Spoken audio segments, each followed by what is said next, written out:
नमस्कार दोस्तों, मैं जयप्रकाश सिलाई से आपका हार्दिक स्वागत करता हूं। आज हम फूरियर सीरीज में काम में आने वाले कुछ इंपॉर्टेंट इंटीग्रेशन पढ़ेंगे। टाइप फर्स्ट में हम जो इंटीग्रेशन ले रहे हैं वो है limit -pi to 0 F of x D x. मैंने माना कि ये आई है।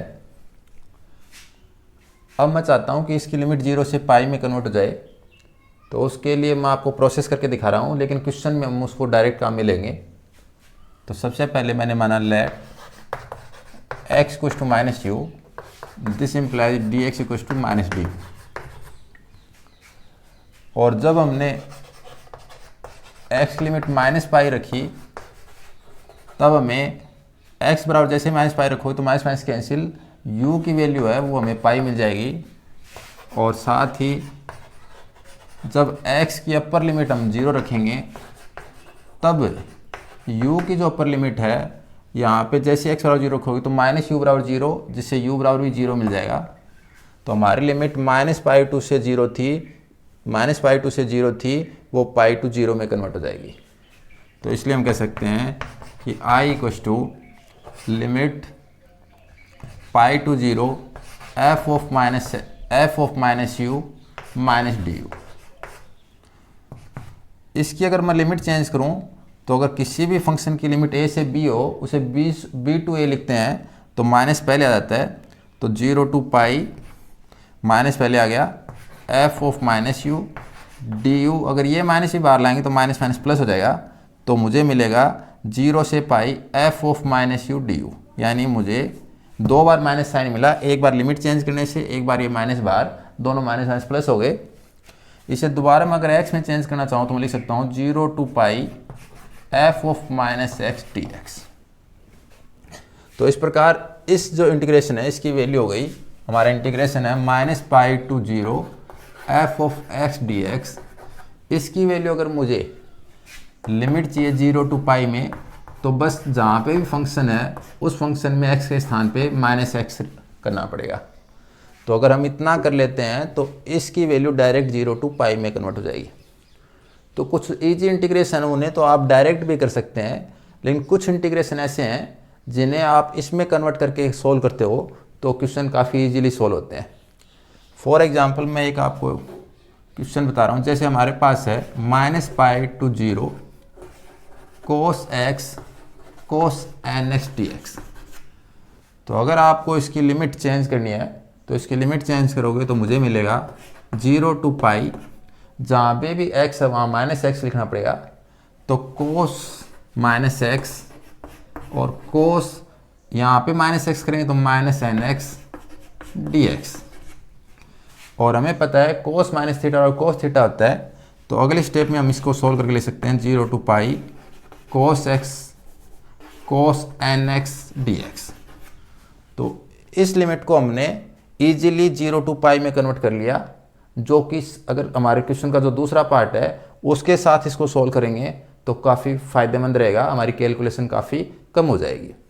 तो ज़्यादा हम इसको क्वेश्चन सोल्व करेंगे तब सीखेंगे किस प्रकार इसका यूज़ लेना है। टाइप सेकंड में हम इसका रिज़ल्ट याद रखेंगे। तो हमारे पास इसका रिज़ल्ट हम पढ़ चुके हैं कि e की power ax upon a square plus b square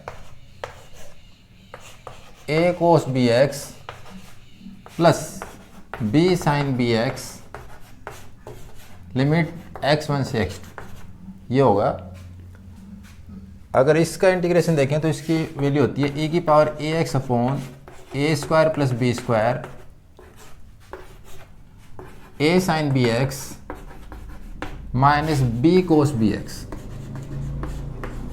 limit x1 से x2। यहाँ पे पॉजिटिव साइन आता है और यहाँ पे बीच में नेगेटिव साइन आता है, इसका विशेष ध्यान रखना है। अगर इसको मैं हटा दूँ तो मुझे बचेगा कोस एक्स का इंटीग्रेशन, और हम जानते हैं कि जो कोस एक्स है उसका इंटीग्रेशन होता है तो उससे हमेशा पॉजिटिव साइन आता है, plus sine x plus integration constant c1 या c डैश कुछ भी। तो इसी चीज़ को ध्यान में रखते हुए कि जब भी कोस एक्स आएगा तो पॉजिटिव साइन आएगा, क्योंकि कोस एक्स के इंटीग्रेशन से पॉजिटिव साइन आता है। अगर मैं इसको हटा दूँ तो साइन बी एक्स होता है, और साइन एक्स का अगर हम इंटीग्रेशन करते हैं तो साइन एक्स का जब भी इंटीग्रेशन करते हैं तो हमें मिलता है minus cos x. Plus integration constant c double dash, तो साइन एक्स का इंटीग्रेशन करते हैं तो माइनस साइन आता है, तो इस चीज़ को अगर हटा दें तो साइन एक्स का इंटीग्रेशन किया है या साइन बी एक्स का इंटीग्रेशन किया तो माइनस साइन आएगा। तो इस चीज़ का ध्यान में रखते हुए हमें यह ध्यान रखना है कि यहाँ पे प्लस साइन आएगा और यहाँ पे माइनस साइन आएगा। फॉर एग्जाम्पल हमारे पास मान लीजिए इंटीग्रेशन आ जाए माइनस पाई टू पाई ए की power x cos N x D x, तो इसकी वैल्यू हम लिखेंगे e की पावर x अपॉन 1 का square 1 plus n square. a cos N x होता है तो a की वैल्यू 1 है तो cos N x plus b की वैल्यू यहाँ पे n है तो n साइन एन एक्स, और लिमिट हो जाएगी माइनस पाई टू पाई। तो इस प्रकार इस रिजल्ट को हम डायरेक्ट इस प्रकार यूज में ले सकते हैं। अगर यहाँ पे हम देखें तो अगर हमें कोई क्वेश्चन दे रखा हो, मान लो लिमिट है 0 to 2 पाई e की power minus x sine n x D x, तो इसकी वैल्यू मैं लिख सकता हूँ e की power minus x upon minus 1 का square 1 plus n square a into sine b x होता है तो माइनस 1 से मल्टीप्लाई करेंगे तो माइनस साइन एन एक्स, और हमें पता है कि साइन एक्स का इंटीग्रेशन करते हैं तो माइनस निशान आता है तो माइनस का जो साइन है वो यहाँ पे भी आएगा एन कोस एन एक्स, और लिमिट अगर 0 से 2 पाई है तो 0 से 2 पाई। तो इस प्रकार कोई भी इंटीग्रेशन उसका रिजल्ट हम डायरेक्ट लिख सकते हैं। इंटीग्रेशन बाय पार्ट्स खंड समाकलन हम पढ़ेंगे किस प्रकार हम डायरेक्ट यूज लेंगे। तो हमने जो 12th में फॉर्मूला पढ़ा है वो है, अगर लिमिट x1 से x2 है ux into v x D x है तो हम ux बाहर लेते थे, integration of v x D x minus integration जो फर्स्ट फंक्शन है ux उसका डिफरेंशिएशन, सेकंड फंक्शन है वी एक्स उसका इंटीग्रेशन और कंप्लीट का इंटीग्रेशन, और फिर लिमिट लगाई हमने x1 से x2 तक। लेकिन हम इस प्रकार न करके डायरेक्ट एक फॉर्मूला काम में लेंगे जो कि सी का जनरलाइज किया हुआ है, उसको हम एग्जाम्पल से समझते हैं। तो एग्जाम्पल लेते हैं हम, मान लीजिए x sine n x D x का लिमिट मैंने मान ली एक बार x1 से x2।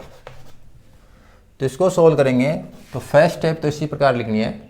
फर्स्ट स्टेप में पहला फंक्शन है x और दूसरा फंक्शन है साइन एन एक्स, तो फर्स्ट फंक्शन बाहर, सेकंड फंक्शन है उसका इंटीग्रेशन, तो इसका इंटीग्रेशन करेंगे तो हम लिखेंगे minus cos N x upon n. तो मेथड क्या कहता है कि फर्स्ट फंक्शन पहले ब्रैकेट में, सेकंड फंक्शन का इंटीग्रेशन दूसरे ब्रैकेट में, फिर साइन माइनस का, फर्स्ट ब्रैकेट में जो भी फंक्शन है उसका डिफरेंशिएशन करके लिख दो, और सेकंड ब्रैकेट में जो भी फंक्शन है उसका इंटीग्रेशन करके लिख दो। तो अगर इसका इंटीग्रेशन करेंगे तो minus sine n x upon n आएगा, और एक एन पहले से है तो n square, alternate sign plus का साइन, इसका डिफरेंशिएशन, इसका अवकलन, एक का अवकलन 0 होता है तो जैसे ही 0 आ जाए आगे हम रुक जाएंगे, आगे नहीं करेंगे, लिमिट लगा देंगे, लिमिट लगाएंगे x1 से x2।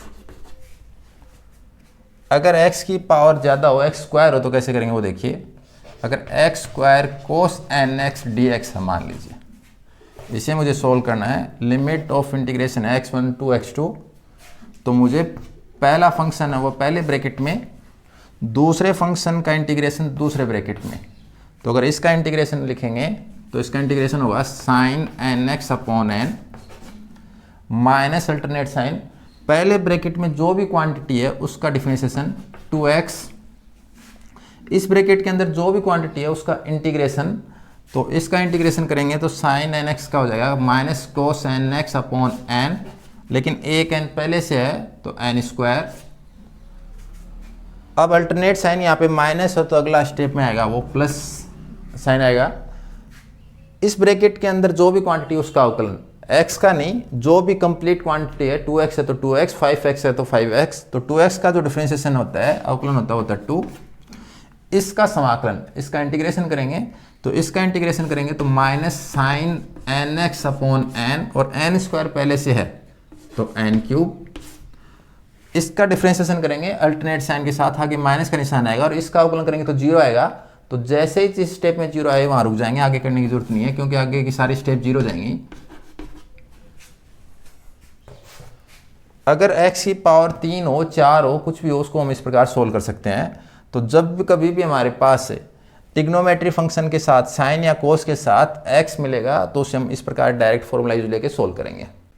टाइप 4 में हम इस टाइप के क्वेश्चन पढ़ेंगे कि sine mx into sine nx dx या तो दोनों साइन के फंक्शन है या दोनों कोस के फंक्शन है या एक साइन का या एक कोस का फंक्शन है। तो कैसे सोल्व करेंगे?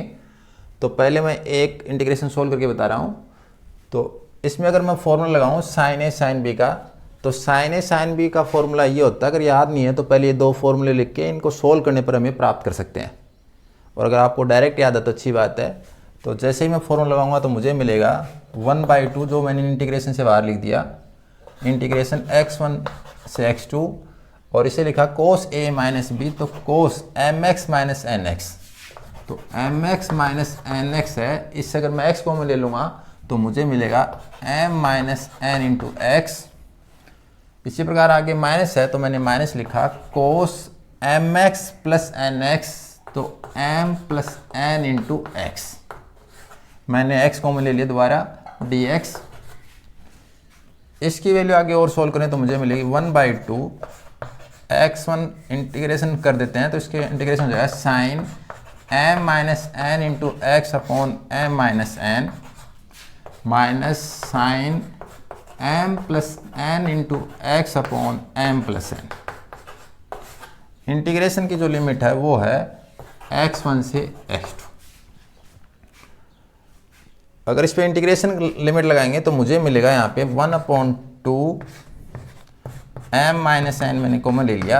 अगर मैं केवल इस फंक्शन पे अपर लिमिट और लोअर लिमिट लगाऊं तो अपर लिमिट लगाने पर मुझे मिलेगा sine m minus n into x2 minus sine m minus n into x1।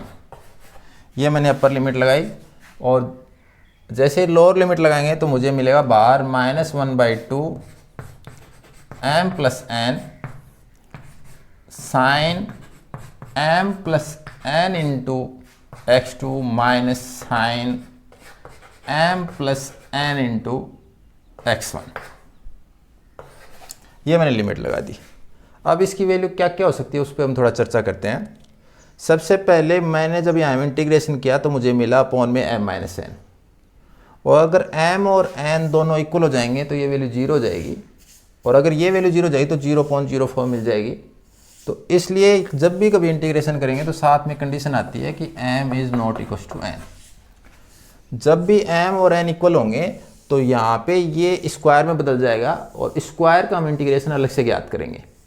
तो यहाँ पे ध्यान रखें, जैसे sign 2x into sine 2x है तो उसको इस मेथड से नहीं करेंगे, फिर उसे साइन स्क्वायर 2x लिख के फिर सोल्व करेंगे। Sign 5x into sine 5x है, या जो भी अगर इक्वल है m और n तो उसको इस प्रकार से सोल्व नहीं करेंगे। m प्लस n है, ये अगर m और n पॉजिटिव नेचुरल नंबर हैं तो अगर ये पॉजिटिव और ये पॉजिटिव है तो ये कभी भी 0 नहीं हो पाएगा। और हम पूरे सीरीज में m और n है वो 0 या पॉजिटिव वैल्यू लेते हैं, तो हम 0 वाला केस भी नहीं पढ़ रहे, तो नेचुरल नंबर के लिए ये वैल्यू कभी भी 0 नहीं होगी। इसको अगर हम सोल्व करें तो सोल्व करने पर अगर ये नेचुरल नंबर है और ये नेचुरल नंबर है तो यहाँ पे अगर मैं पाई रखता हूँ तो जैसे ही पाई का कोई भी गुणज मिलेगा तो इसकी वैल्यू 0 जाएगी और इसकी वैल्यू 0 जाएगी। तो x1 और x2 की वैल्यू क्या लेने पर इसकी वैल्यू 0 रहेगी, तो वो है अगर मैं यहाँ x1 की वैल्यू 0 लेता हूँ और x2 की वैल्यू 2 पाई लेता हूँ। अगर मैं x1 की वैल्यू 0 लेता हूँ और x2 की वैल्यू 2 पाई लेता हूँ तो यहाँ पे ये वैल्यू 0 है, ये वैल्यू 0 है, ये वैल्यू 0 है, ये वैल्यू 0 है और ये चारों वैल्यू 0 है, तो इसका मतलब इस इंटीग्रेशन की वैल्यू क्या मिलेगी 0। अगर मैं x1 की वैल्यू माइनस पाई लेता हूँ और x2 की वैल्यू पाई लेता हूँ, उस केस में भी ये सभी पाई के मल्टीपल होंगे, और जैसे ही पाई के मल्टीपल होते हैं तो हमें पता है कि साइन का मान sine pi, sine 2 pi, sine 3 pi, sine minus pi, sine minus 2 pi सब 0 होते हैं। तो दोबारा ये चारों वैल्यू 0 जाएंगी और इस वैल्यू के लिए भी इस इंटीग्रेशन का मान 0 हो जाएगा। अगर मैं x1 की वैल्यू 0 लेता हूँ, x2 की वैल्यू पाई लेता हूँ, तो भी हमें पता है 0 के लिए भी साइन 0 होता है और पाई के मल्टीप्लाई के लिए भी 0 होता है, तो दोबारा ये वैल्यू क्या हो जाएगी, इंटीग्रेशन करने पर 0 हो जाएगी। तो इस प्रकार हमने देखा कि अपर लिमिट और लोअर लिमिट दोनों अगर पाई के मल्टीपल हैं, यानी के पाई फॉर्म में है, के का मान 0 भी हो सकता है, +1 -1 +2 -2, के का मान कोई भी इंटीजर हो, अगर अपर लिमिट या लोअर लिमिट पाई के मल्टीपल हैं, यानी हमारे पास हैं 0 ± पाई +-2 पाई +-3 पाई, और साथ ही साथ m और n है वो नेचुरल नंबर हैं, m और n नेचुरल नंबर हैं, तो इस इंटीग्रेशन की वैल्यू हमेशा 0 मिलेगी। तो इस प्रकार हम कह सकते हैं कि अगर यहाँ पे लिमिट 0 से 2 पाई होती तो भी इसकी वैल्यू 0, -पाई से पाई होती तो भी इसकी वैल्यू 0, 0 से पाई होती तो भी इसकी वैल्यू 0, लेकिन साथ में m और n नेचुरल नंबर होने चाहिए। अगर इनमें से कोई भी एक ऐसा नंबर है जो नेचुरल नंबर नहीं है, या फिर हम कहें पॉजिटिव इंटीजर नहीं है, तब हम ये नहीं कह सकते कि इसकी वैल्यू 0 होगी। तो इस प्रकार हमने एक रिजल्ट देखा कि x1 से x2 इसकी वैल्यू 0 होती है।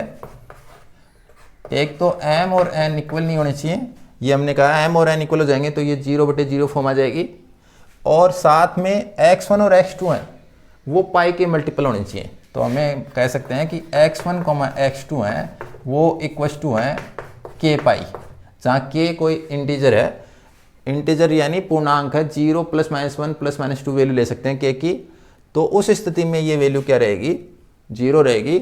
और ये भी यहाँ पे क्लियर है कि m और n नेचुरल नंबर है। अगर m और n में कोई भी नेचुरल नंबर नहीं हो तो फिर हम इसको सोल्व करके लिखेंगे, हम इसको 0 नहीं कह सकते। यही रिजल्ट हम कोस के लिए भी कह सकते हैं। अगर क्वेश्चन में है x1 से x2 cos mx cos nx dx, तो इसकी वैल्यू 0 होगी। पहले केस है कि m और n इक्वल नहीं होने चाहिए, यानी इनका स्क्वायर नहीं बनना चाहिए। दूसरा केस है m और n पॉजिटिव इंटीजर या नेचुरल नंबर होने चाहिए, या कहें धनात्मक पूर्णांक हो या प्राकृत संख्याएं हो। पॉजिटिव इंटीजर बोलो चाहे नेचुरल नंबर बोलो, 1 2 3 ... ये सभी नेचुरल नंबर हैं, और पॉजिटिव इंटीजर दोनों नाम ले सकते हैं इनको। और तीसरा केस है कि ये लिमिट होनी चाहिए वो पाई का मल्टीपल होनी चाहिए, यानी 0 होनी चाहिए, या +पाई -पाई +2 पाई +3 पाई, इस टाइप से होनी चाहिए। तब इस इंटीग्रेशन की वैल्यू और इस इंटीग्रेशन की वैल्यू हमेशा क्या मिलती है, 0 मिलती है। अगर m और n इक्वल होगा तो स्क्वायर आएगा, और हम जानते हैं कि साइन स्क्वायर थीटा और कोस स्क्वायर थीटा का इंटीग्रेशन कैसे करते हैं, तो हम क्वेश्चन में इजीली उनको कर लेंगे। लेकिन अगर एक फंक्शन साइन का और एक फंक्शन कोस का हो, और यही केस हो, तो चाहे m = n हो चाहे m ≠ n हो, हमेशा उसकी वैल्यू 0 होती है। तो कहने का मतलब मेरा ये है, अगर हमारा फंक्शन है x1 से x2 sin mx और दूसरा है cos nx, तो इसकी वैल्यू 0 होगी, चाहे m = n हो, चाहे m = n हो, चाहे m ≠ n हो। साथ ही साथ m और n नेचुरल नंबर होने चाहिए, और लिमिट है वो पाई का मल्टीपल होनी चाहिए। तो ये रिजल्ट हम कुछ पढ़ेंगे आगे। पर्टिकुलर केस में एक एग्जांपल बताऊं, तो अगर मैं कोई पूछे कि -पाई से +पाई sin x sin nx dx की वैल्यू कितनी होगी, तो हमें पता है कि 1 और n इक्वल नहीं होनी चाहिए, तो कंडीशन लग जाएगी कि इसकी वैल्यू 0 होगी, लेकिन n का मान क्या नहीं होना चाहिए, 1 के इक्वल नहीं होना चाहिए। एक तो नेचुरल नंबर होता ही है, प्राकृत संख्या होती है, n भी नेचुरल नंबर होना चाहिए, और ये दोनों लिमिट है वो पाई का मल्टीपल है। k का मान यहाँ पे -1 है, यहाँ पे k का मान +1 है। अगर ये लिमिट 0 होती तो भी इसकी वैल्यू 0 होती, लिमिट 0 से 2 पाई होती तो भी इस इंटीग्रेशन की वैल्यू 0 होती। तो इस प्रकार की कुछ इंटीग्रेशन हम क्वेश्चन में डायरेक्ट भी काम में लेंगे, और कब 0 नहीं होगा इसका भी हम ध्यान रखेंगे।